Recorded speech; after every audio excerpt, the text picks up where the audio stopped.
Saya kali ini akan berbincang dengan seorang filolog sejarawan Cirebon, Pak Rafa Nasib. Berbincang mengenai sosok Ki Bagus Rangin, dari mana beliau berasal dan bagaimana bentuk perjuangan Ki Bagus Rangin. Ada yang mengatakan, dan saya membaca beberapa sumber, Perang Kedondong itu terjadi sekitar tahun 1802 hingga 1818. Apakah betul itu di Cirebon pernah terjadi perang, perlawanan pemberontakan dari kaum santri bentukan Ki Bagus Rangin itu sendiri? Ada pula yang mengatakan bahwa di Cirebon tidak pernah terjadi perang. Apa bentuk perjuangan Ki Bagus Rangin pada saat itu? Dan apa yang dilakukan penjajah sehingga terjadi pemberontakan, perlawanan, bahkan perang?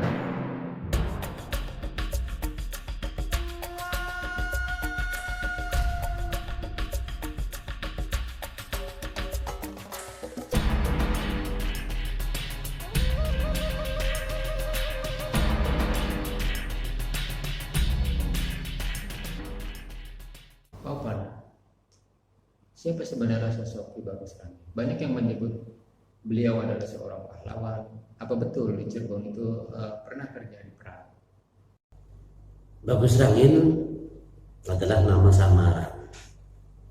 Ada berbagai macam versi tentang Bagus Rangin.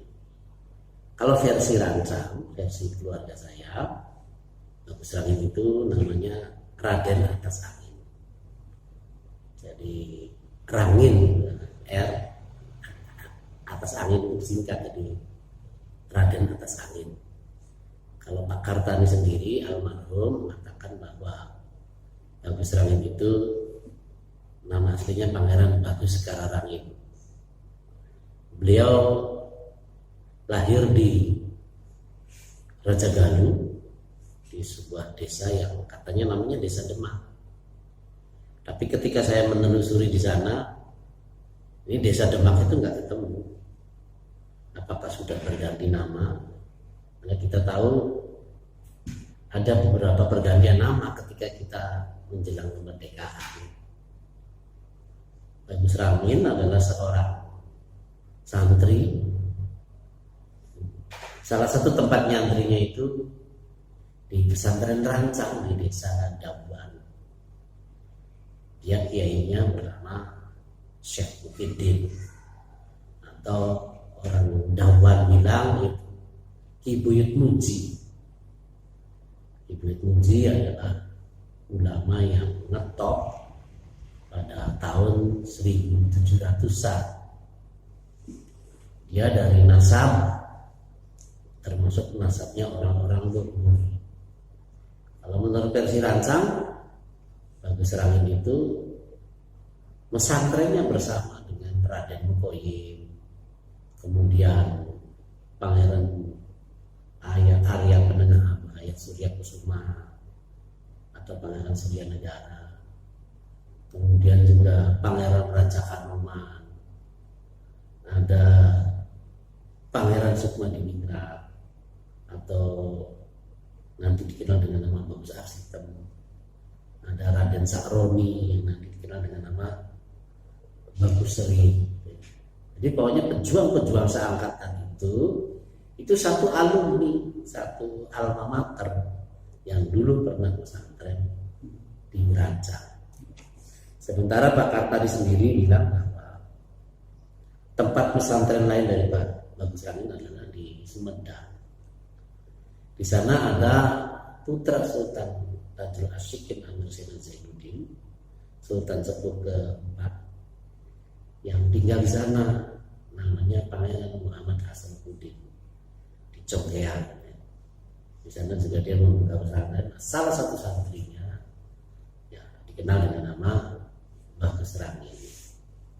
Jadi Bagus Rangin itu ya santri, ya orang yang menguasai ilmu hikmah, ilmu keprajuritan, ilmu agama.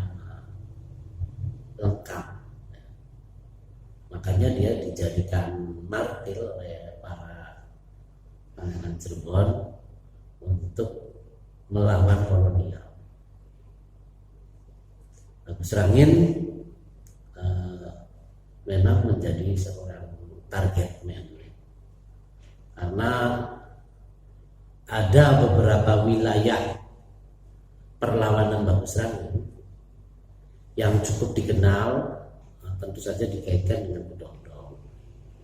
Sebetulnya sebelum Kedongdong, Bagus Rangin juga punya tempat perlawanan, yaitu di desa Bantar Jati di Majalengka, ya. Di Jati 7 ada 7 jati, salah satu jati dari ketujuh jati itu katanya yang menanam itu Bagus Rangin, yang sampai sekarang masih dikenal.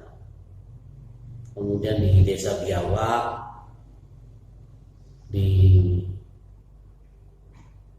Indramayu, di Pamayahan, di desa Mayahan, itu tercatat dalam naskah. Naskahnya itu disebut naskah Babat Dermayu. Karena di perlawanan Bagus Rangin itu ada pada episode ketika Indramayu itu dipimpin oleh Dalam Kristal dan Dalam Semangun. Jadi Wiralodra ke-5 dan Wiralodra ke-6. Saya kebetulan punya naskahnya yang ditulis oleh orang Indramayu. Yang menulis itu orang Jati Barang, ya. Tapi entah bagaimana naskah itu, atau mungkin kakek saya menyalin, ya. Naskahnya itu tahun 1901. Nah, sementara perlawanannya ya sekitar 1818. Tepatnya kapan mulai terjadi sebuah perlawanan? Coba dicek aja. Tanam paksa itu kapan? Jadi dipaksa petani itu menanam tanaman-tanaman yang memang dibutuhkan oleh Belanda, dan itu nanti setor ke Belanda. Misalnya kubu ini setornya sekian pikul, padi sekian pikul, kopi sekian pikul, yang di luar batas kemampuan. Pertama tanam paksa. Yang kedua itu terkait dengan suksesi yang ada di Keraton Kesepuhan. Di Keraton Kesepuhan itu sultan aslinya dibunuh.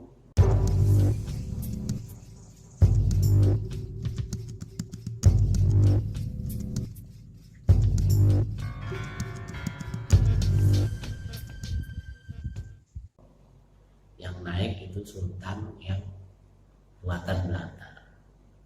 Sementara di Kanoman itu sultan yang disiapkan oleh Sultan Kanoman yang dikenal dengan Pangeran Raja Kanoman atau Putra Mahkota, justru dibuang ke Ambon. Nah, ini yang memicu perlawanan. Jadi ada penyebab politik, ada penyebab sosial, penyebab ekonomi. Jadi itu kompleks. Jadi dendamnya itu sudah berakumulasi. Nah, termasuk Bagus Rangin sendiri itu tanahnya itu diserobot oleh Belanda. Dan orang-orang yang senasib dengan Bagus Rangin, baik secara politik maupun secara sosial ekonomi, itu melakukan perundingan untuk melakukan perlawanan. Jadi perlawanannya ini dilakukan di berbagai tempat, di kantong-kantong kepentingan Belanda. Seperti alasan Bagus Rangin menyerang Indramayu. Karena Indramayu itu orang yang mendukung sultan yang dibentuk oleh Belanda.